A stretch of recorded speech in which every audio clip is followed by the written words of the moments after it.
We can see fish running. You see them in the water? This is our Dawson's Creek. Look at these cabbages, they're doing well. And yams. Down to the last dregs of water. Still flowing out, but quite fairly slowly, you can see. But we can see fish running. You see them in the water?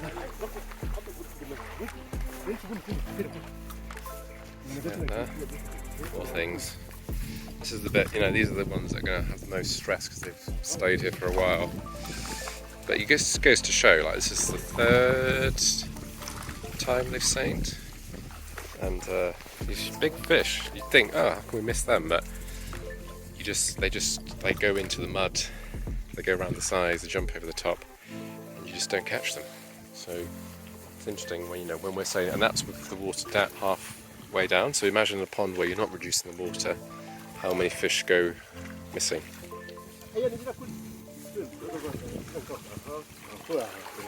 So we'll put these into there. I'm going to get the net ready, and then we'll the hand net, then we'll sex them and put the last lot in. So wait.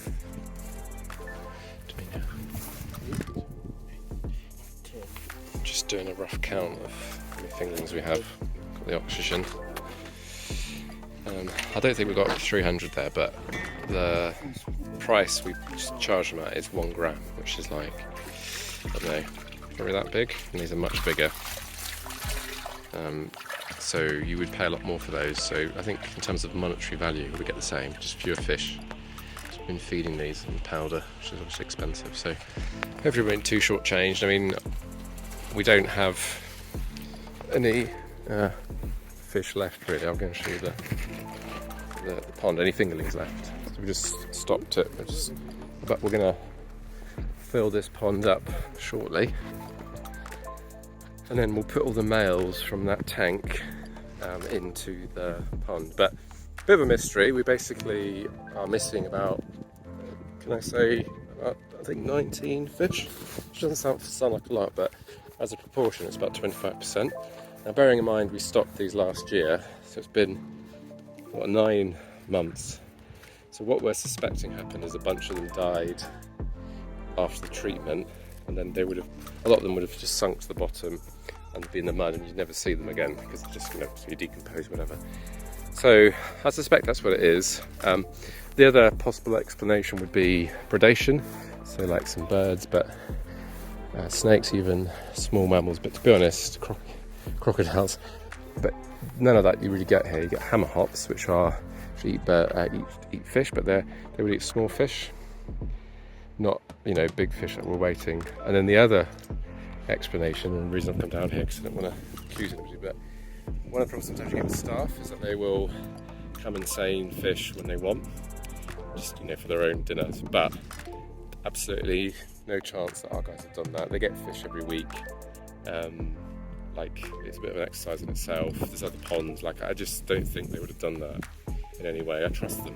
And unfortunately, a lot of other fish farmers, that will be where they suspect, because often that is what actually happens. But I don't think that's something we need to worry about here. So yeah, you can see the pond's pretty empty now. There are still fingerlings, you can see them coming up, swimming around, poor things, but this is going to take a long time to drain because it's going out really slowly now. It's the lowest level, plus there's water coming in from the mud underneath. So the fingerlings over there, we want to just send them off before they die. And then we can fill this up and add the male fish. So we've got about, I think I counted 21 females, which is the key really. So that's quite a lot of female fish really. It's better than I thought. When I first got here, they'd started before me, I had 6, so I was like, oh, that's not great, but 21 is much better.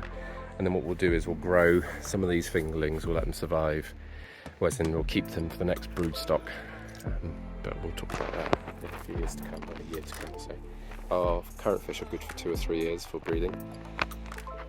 So yeah, right, let's go and try and save some more fingerlings. Just running them back a few at a time. They look quite funny when they go in because it's still a bit too shallow, but we wanted to get them in. It's deep enough over there. When you put them down, they sort of run off. You can just see them on the surface sticking out slightly, and they make a break for it. There you go, see that they're scooting around. There's one over there, it's got itself a bit beached.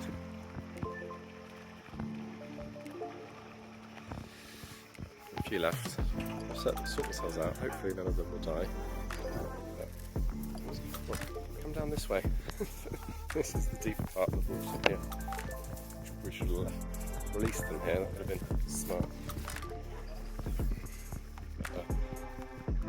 Nice day. Let's go and see the pups in a minute.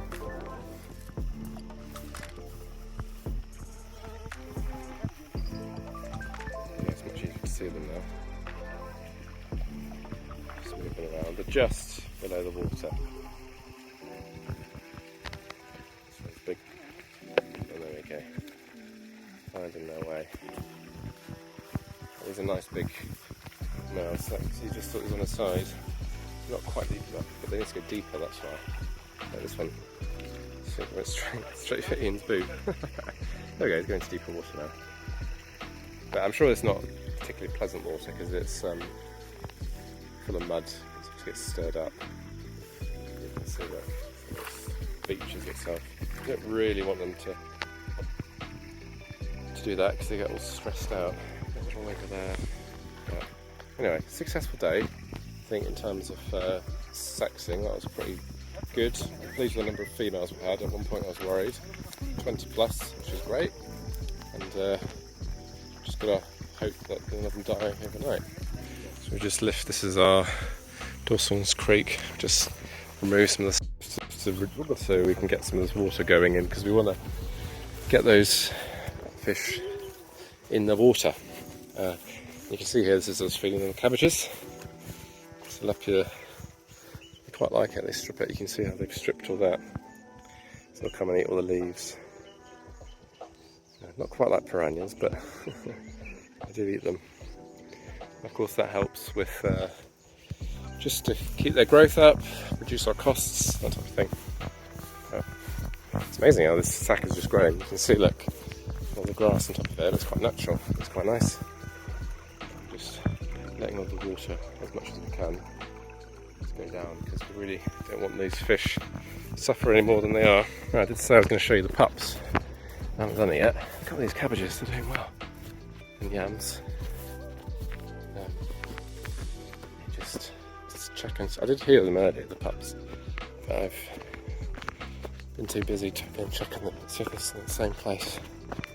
And my family loves seeing the videos as well, so I always have to come with footage. Ah, here we go. Hello. Oh, you come and say hi. Oh, this is nice. Hi. Yeah. Hey. So cute. Still 5 of you. So incredibly cute. Come to see Mum. Oh, you're a friendly one, aren't you? So I get to keep 2 of these. Mum's just wandered off. Well, they're just playing. Oh, are you weeing? Right. Just playing, sniffing around. Being incredibly cute.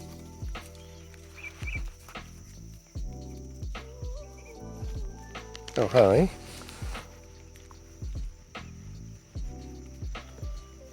I had said bye, but it's a bit of a postscript. We're just sort of sorting out the harvesting basin. It filled in a bit with the mud, but we're actually going to put some bricks down, some cement, so that it's a bit less likely to get clogged up. And I thought this was quite interesting. You can see all them? That's nests. It's all the tilapia that were in here making these nests. So you can sort of see quite well how they would operate. So in fact, I'm not sure, we might even leave these nests, but come time, eventually you would end up with all these nests in here anyway with the breeding that's happening. The other thing we need to do with these is just make sure that none of the vegetation is growing. The vegetation is growing up, so we don't get erosion, because then this mud drains down. If you've got a nest there, then all that mud's going onto the nest, which we don't want. So we need to make sure we've got all the vegetation planted. But the rainy season is now, so it's a good time to do it.